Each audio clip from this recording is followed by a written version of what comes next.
Bonjour, je m'appelle Dominique Lemaître, je suis directrice du mécénat à la Fondation de France. Nous sommes à l'intermédiation entre les donateurs qui veulent intervenir de manière volontaire en faveur de la vie citoyenne et les associations, dont c'est le forum aujourd'hui, les associations et les fondations qui sur le terrain mènent des actions. Et donc c'est très important pour nous d'être dans un endroit qui est au cœur de la vie associative. Alors elles ont énormément évolué, notamment à cause de l'intervention des nouvelles technologies. Donc elles se sont diversifiées et c'est très bien parce que la philanthropie, enfin la générosité, on a tendance à dire dans notre secteur, c'est pas comme une tarte dont on découperait des parts, mais comme un soufflé, c'est-à-dire elle est en augmentation et c'est très, très heureux.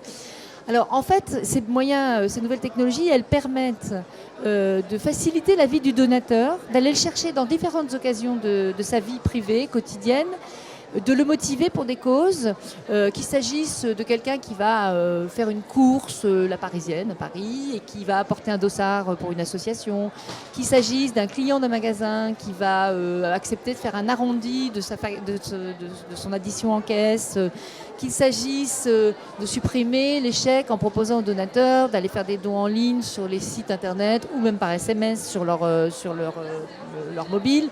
Enfin, voilà, on déploie des moyens très très variés, qu'il s'agisse aussi d'aller le chercher dans la rue, parce qu'il y a encore des bons vieux moyens de contact dans la rue, d'aller au contact dans la rue des donateurs.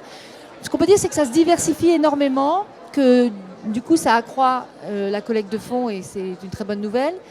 Mais ce que je voudrais souligner, c'est que ce ne sont que des moyens et en pénétrant chaque jour un peu plus au cœur de la vie des gens, il ne faut pas que ces donateurs perdent de vue qui vient les solliciter, quels moyens ils ont de vérifier que leur générosité est bien utilisée. Et comme ça passe parfois, quand vous allez par exemple donner, faire un arrondi de caisse, vous allez le faire dans une occasion d'un acte d'achat. Votre interface, c'est le magasin. Mais ce n'est pas le magasin qui va mener l'action, c'est l'association qui l'a choisi de promouvoir. Donc comment, entre vous, le magasin et l'association que vous avez choisi de soutenir à travers votre arrondi de caisse, comment vous, comme donateur, vous avez la garantie que cet argent va être bien utilisé? Je pense que la question demeure et la qualité des opérateurs à qui on se confie demeure absolument essentielle, y compris à travers tous ces moyens plus éparpillés. Les donateurs, ils doivent se comporter en tant que donateurs comme ils se comportent en tant que consommateurs. C'est-à-dire qu'ils doivent être conscients à qui ils se confient. Alors, les organisations ont une obligation de rendre compte et elles ont des outils pour ça. Elles ont des outils Internet, elles émettent des messages vis-à-vis de leurs donateurs. Alors évidemment, quand on a donné 20 centimes à une caisse d'un magasin, on aura tendance pas forcément à aller s'informer, mais quand même, si on le fait très régulièrement, si on est consommateur habituel de ce magasin, aller jeter un petit coup d'œil sur Internet pour voir ce que fait l'association, se renseigner, c'est utile. Les organisations, quant à elles, ont aussi des devoirs de rendre compte, et de rendre compte, éventuellement, si elles passent par une enseigne, je reprends toujours cet exemple, eh bien, à un moment de délivrer de l'information, peut-être à la caisse du magasin sur ce qu'elles font. Donc c'est un flux à double sens, mais en tout cas, il ne faut pas croire que l'outil qu'on utilise supprime la nécessité de savoir à qui on a affaire. Le don en France se porte très bien. Il a continué à croître malgré les crises. Peut-être parce qu'il s'est un peu déplacé. Alors, certainement parce que ses moyens se sont diversifiés.